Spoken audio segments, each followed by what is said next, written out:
Gisiguro ang kaandam sa kapulisan ug ubang ahensya sa gobyerno sa pagtubag kung ugaling adunay bomb threat nga mahitabo sa dakbayan sa Talisay. Pinaagi kini sa pagpahigayon og simulation exercise. Gawas sa bomb threat, mupahigayon usab og lain pang simulation exercise ang kapulisan sa nisgutang syudad kabahin sa pagpakgang sa bisan unsang klases sa krimen.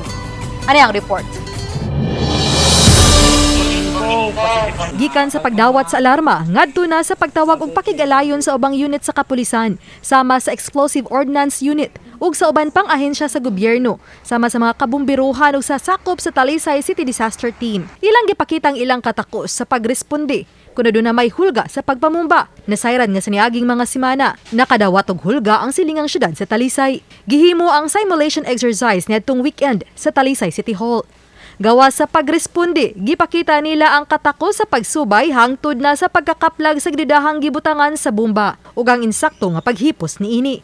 Kini siya nga activity is regular ni gikandak sa atong kapulisan to test our operational readiness and labi na nga ato ang coordination sa mga involved agencies, participating agencies. Mato di Caballes nga gihimo nila kini ilabi na nga mas daghan pang mga kalihukan ang mahitabo diin magtapok ang mga tao. Gani nagkadiya pang mga simulation exercises sa pagresponde sa uban pang klase sa posibleng krimen.